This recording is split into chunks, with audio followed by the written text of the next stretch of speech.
Good morning and welcome back to Mondays with May from Arts for All.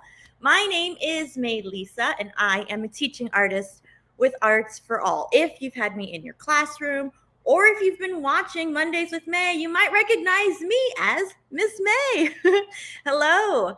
For those of you that don't know Arts for All offers accessible artistic opportunities to children in the New York City area, and we are always incorporating our 5 core values of working to build self-confidence, self-expression, teamwork, resilience, and creativity in children.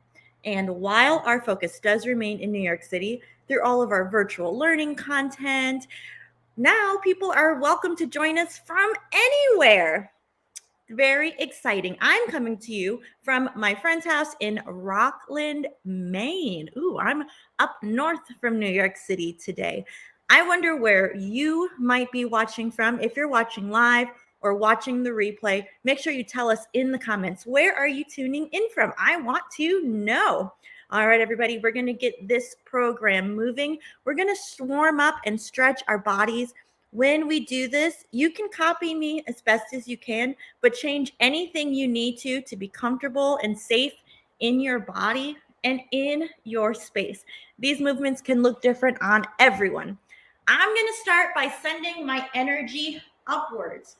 What does upwards energy look like on your body today? For me, I'm going to reach up and stretch. I feel like rocking on my feet today and going on my tiptoes. Now, I'm going to send that energy down. What does it look like to send your energy down? I'm squatting. I'm touching my toes. Now send your energy up, upwards energy. And again, send that energy down, downwards energy. One last time, up, up, up, upwards energy. Good, now I'm going to reach and stretch over to one side, and I'm gonna say, ooh. It feels good to let my voice out, ooh. Now reach and stretch to the other side. Say, ah. Now I'm gonna open up real big and I'm gonna say, wow, wow, wow, wow, wow, wow, wow. And I'm gonna do and say twist, other way, twist, twist, twist. Let's do that again. Reach over, say, ooh. Other way, ah. Open big, wow, wow, wow, wow, wow, wow, wow. And twist, twist. Good, now we are going to do head isolations. I'm looking up to the ceiling, down to my toes. Up to the ceiling, down to my toes. ceiling, toes, ceiling, toes, ceiling, toes, ceiling, toes. I'm nodding my head and saying yes. Yes. Uh-huh, uh-huh, uh-huh. Yes, yes. Uh-huh, uh-huh, uh-huh. Now I'm looking over one shoulder, over the other shoulder.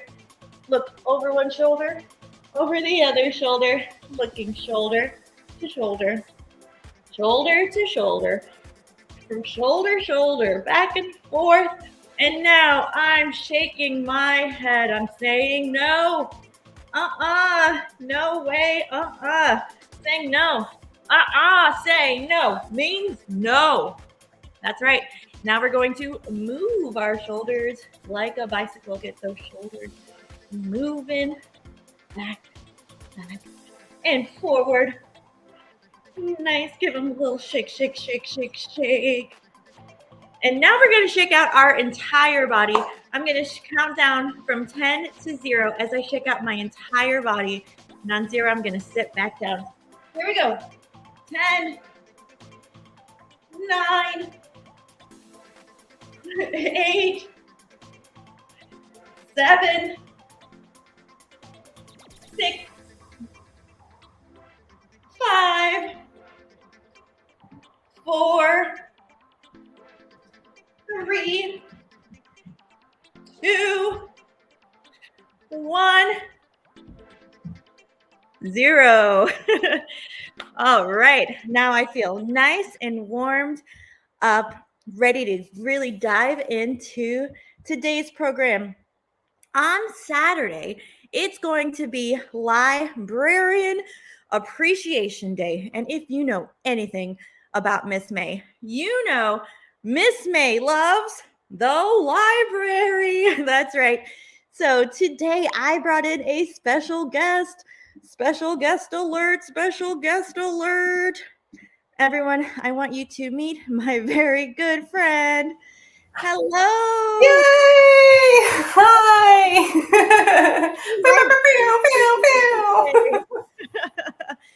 Well, it's wonderful to see you. Thank you so much for joining us today on Monday. I'm so happy to be here. Thank you for inviting me. Hi, everybody. Yeah. Tell us where you are joining from today. I am joining from Big Piney, Wyoming, out in the middle of absolutely nowhere. Whoa. I got to visit Genevieve there, and it is amazing. It's so different than New York City. Absolutely. It is the opposite of New York City. It's a very, very tiny town, and then there is just lots of rolling hills and sagebrush forever, but you can see the sky for miles and miles. It's awesome. It's beautiful. Well, Genevieve, talk to us about being a librarian. What does a librarian do? Well, a librarian works at a library, and a library is full of books and movies, but it's also a really fun place to hang out and go to programs and activities, story time, stuff like that.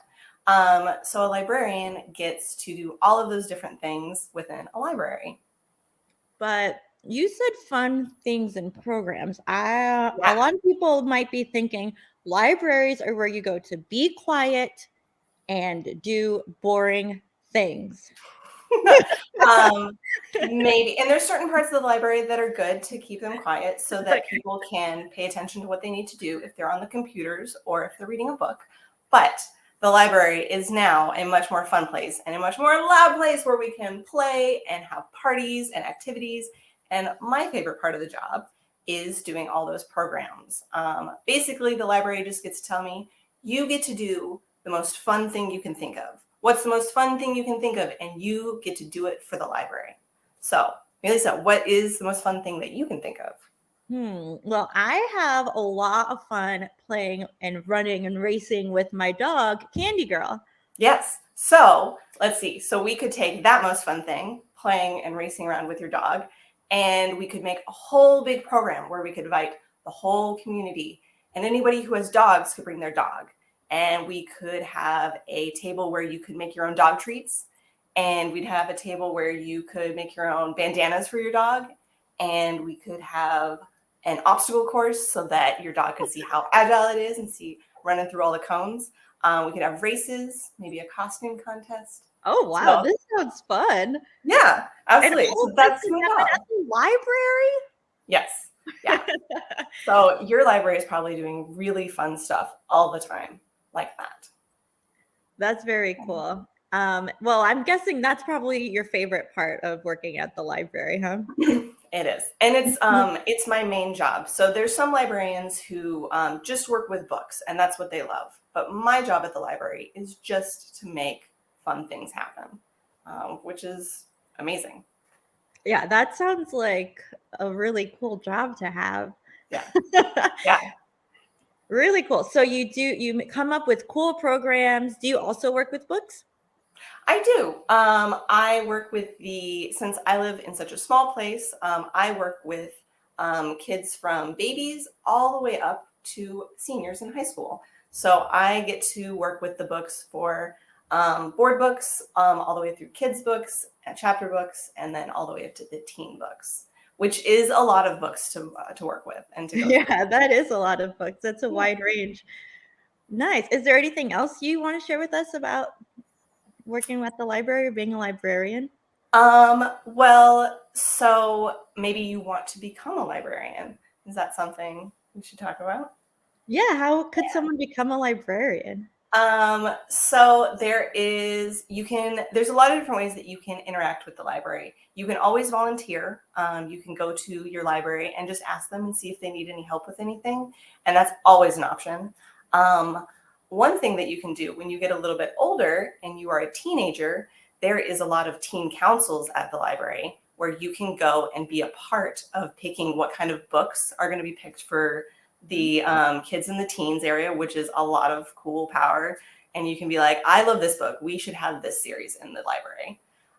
But you also help come up with what kind of programs we're going to do so that you get to pick the most fun things.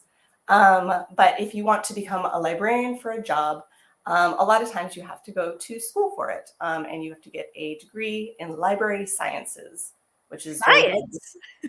very funny because you don't think that there's a lot of science with libraries, but there's a science to being a librarian, I guess. Ooh, very cool. That's awesome. What's the most fun or outrageous program you've gotten to do at the library? My favorite one, I did a spy week. So each day that week, kids would come by and you would do a different activity. So the first day you got to make up your spy name, your code name, and you got like a disguise kit. So you got like a beret and a mustache. There was a laser course. You got to make a marshmallow shooter and had target practice, a little target practice thing with that. And let's see. Oh, and a code breaking cipher. So you could make your own codes and send secret messages to your friends. That was one of the most fun for me. That sounds awesome. And that was something that you came up with? Yeah. There wasn't really another program like it. And I was like, this would be really fun. And I just started putting together things that I thought would be the most fun if you wanted to be a spy. Yeah. So you really get to be creative when you're absolutely. My favorite thing to be creative. Yeah. Well, I love that. I'm excited. I mean, I already love the library, so you didn't need to sell me on this idea. But now I'm even more excited, and I hope that people watching are getting even more excited about libraries. Yeah, absolutely. Well, wonderful. Well, I know you picked out a book for today. Mm-hmm. Before we get ready to dive into the book, is there any last words you want to share about? Libraries are amazing. They are for the entire community. Everything at a library for you is free. And I think that's really big. Like it's a place that you can be in a space that is open for everyone, including you, all the time. So that's it.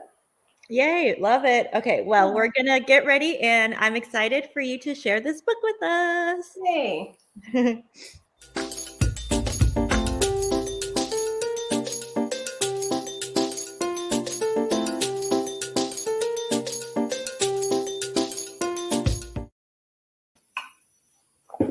Hi. Okay, so today we are going to read a book called Waiting for the Biblioburro by Monica Brown with pictures by John Para. You ready? Let's go. All right. Oh, thank you. I'm going to change my page. On a hill behind a tree, there's a house. Look at that house. It's so cute. In the house, there's a bed. And on the bed, there's a little girl named Anna, fast asleep, dreaming about the world outside and beyond the hill. Can you see Anna sleeping in her bed? When Anna wakes up to the rooster's kiki-kari, Poppy is already at work on the farm, and Mommy is busy in the gardens. Anna bathes her little brother and feeds the goats and collects the eggs to sell at the market. Wow, Anna has a lot of chores. Do you have chores at your house? I bet you do. I bet you're super helpful around the house. After breakfast, Anna and her mother walk down the hill. Anna closes her eyes against the sun and wishes she was back in the cool of the house with her libro, her book. So this book has some Spanish in it. So Spanish for book is libro. Can you say that with me? Libro. Good job. Anna has read her book, her only book, for so many times she knows it by heart. The book was a gift from her teacher for working so hard on her reading and writing.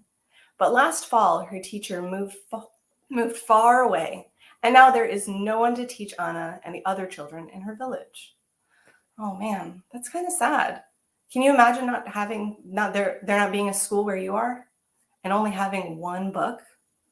I really hope Anna gets some more books. How about you? Yeah.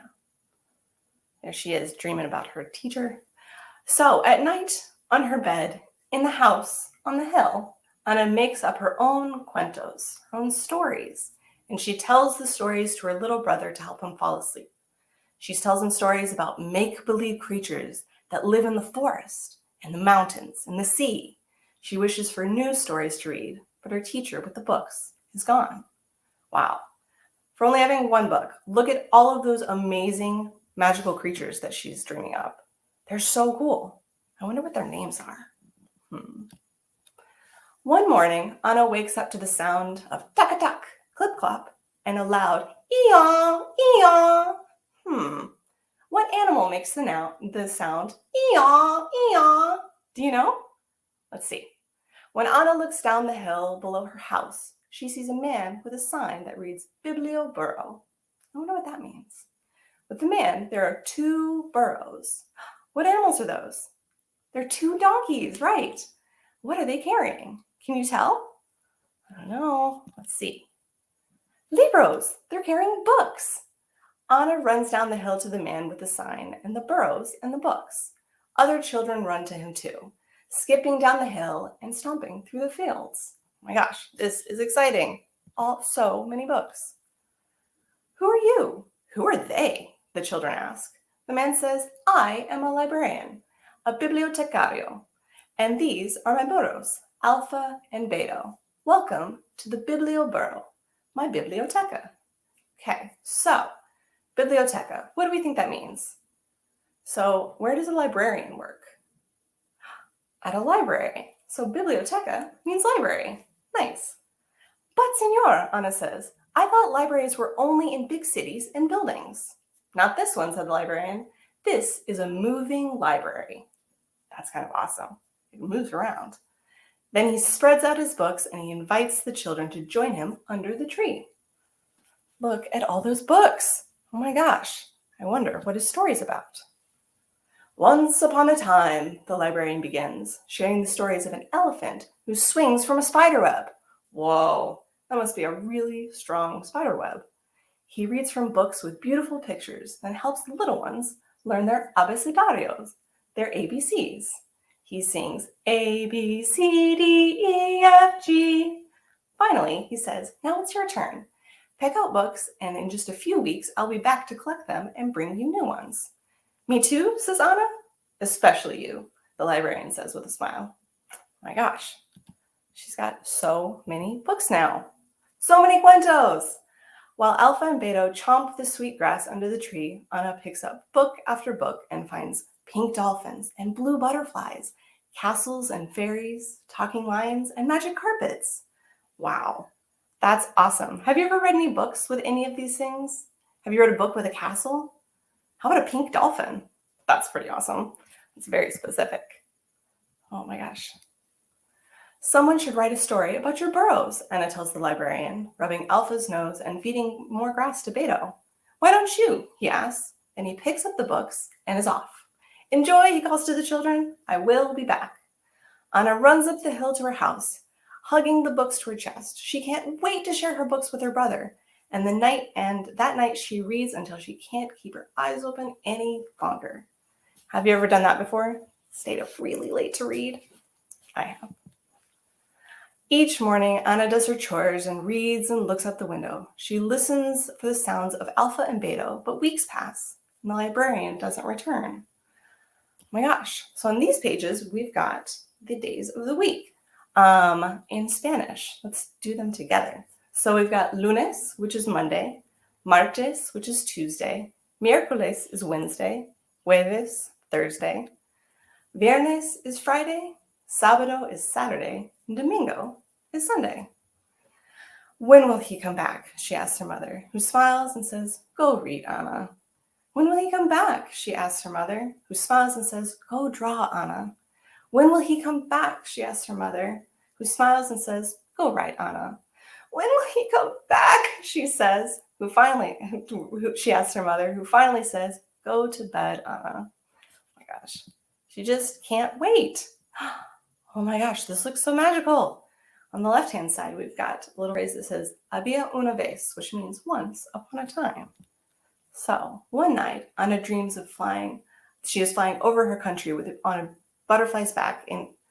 One night, Anna dreams she is flying over her country on a butterfly's back. In her dreams, she crosses mountains and oceans and rivers and jungles, bringing stories everywhere she goes.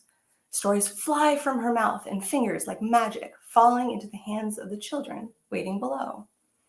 It sounds like Anna wants to be a librarian. Just saying.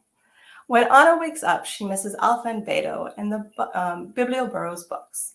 She remembers that the librarian told her that she could write a book, and so, with paper and string and colored pencils, she does.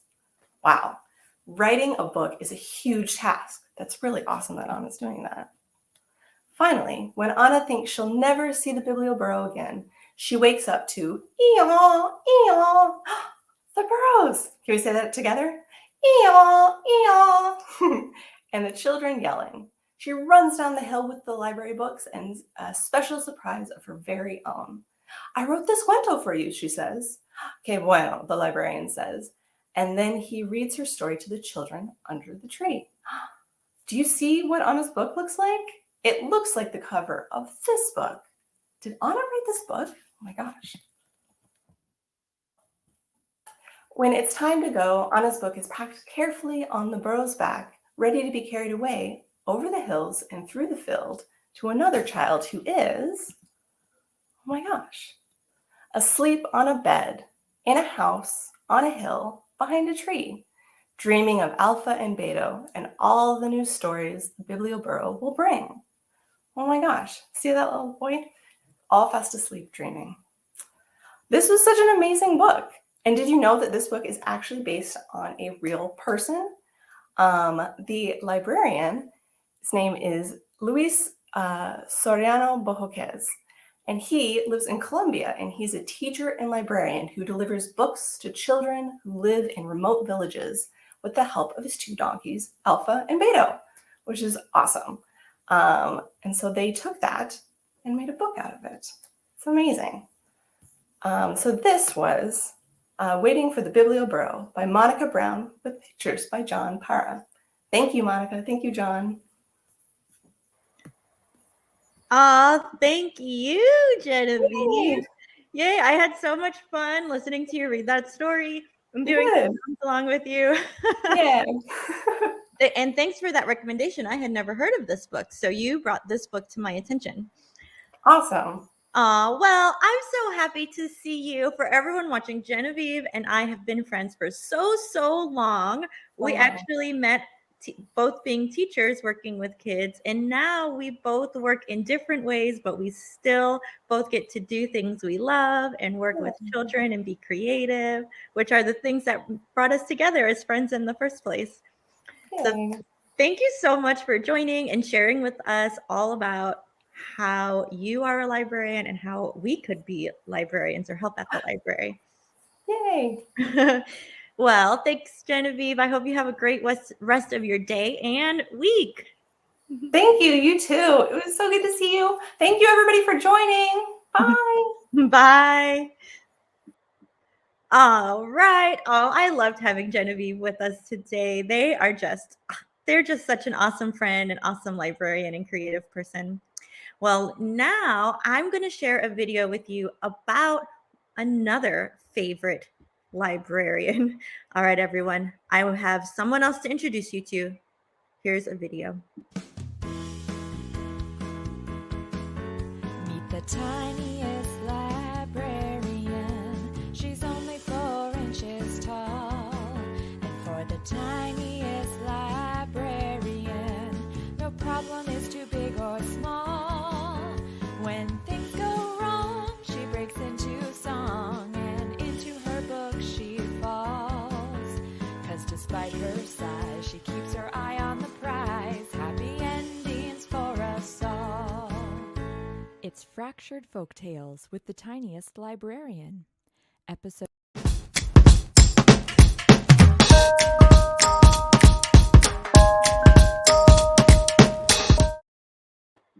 All right, friends, we are getting ready for our 60-second dance break. I wonder if Genevieve wants to dance with us. They're thinking about it. Well, for today's 60-second dance break, all right, Genevieve's going to join us. Are you going to join us? Yeah, I'll join you. All right. This is a surprise. Okay, so for today's 60-second dance break, we are dancing to a little snippet of a song from another good friend of mine, Brittany Parker, who wrote all of these retellings of stories using the Tiniest Librarian, which you saw there. So we are going to dance a little bit for 60 seconds, move your body any way you want. Thanks for joining us, Genevieve, and everyone watching. Let's get up and move.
All right, you're with us now.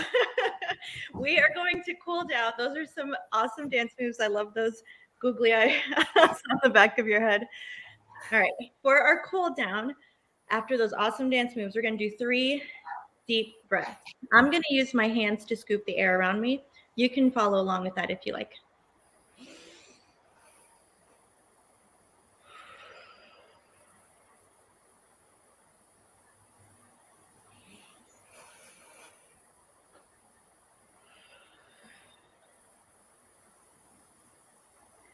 One more.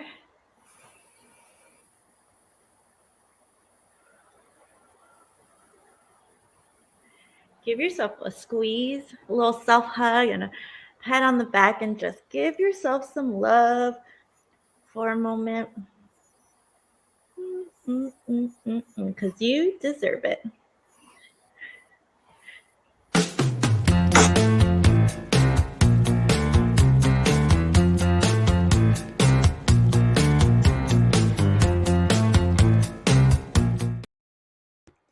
some ideas for things for after this program. All right, friends, there's lots to do. First of all, definitely, you should visit your library and meet your librarian. They might be as cool as Genevieve. No, I'm kidding. They're definitely going to be so cool. You should go meet your children's librarian, see what kind of programs your library has to offer. As we learned, there's lots more to the library than just books. And of course, the books are also a really good reason to go. You could also write your own story, write your own book, just like Anna did in the book we heard.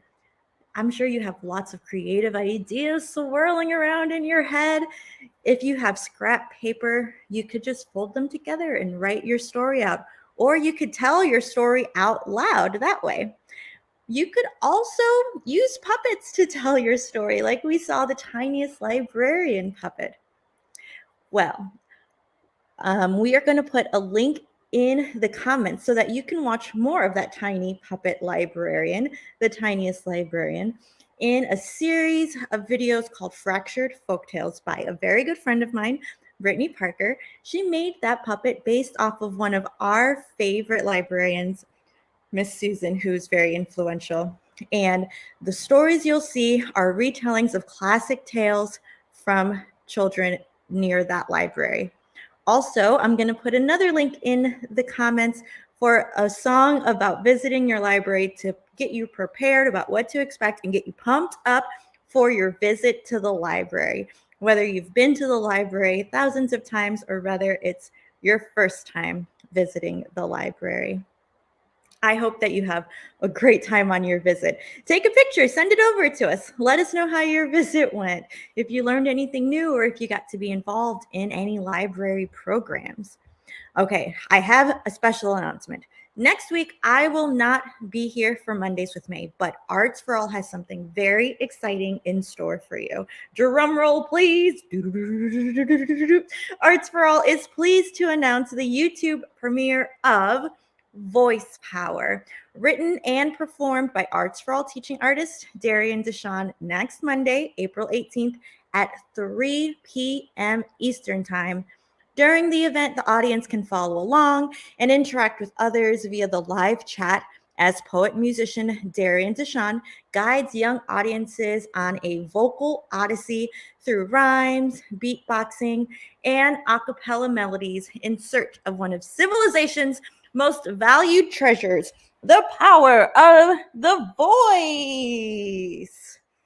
That's Voice Power next Monday.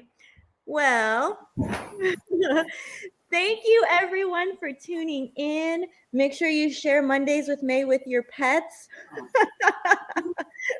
Thank you so much again, Genevieve, for joining us today. It was, they say they want to go. It was so wonderful to have you here. Yeah, it was so great. Thank you so much. Yeah, and thank you everyone for watching. I hope you tune in next week for Voice Power, and I'll see you the week after that.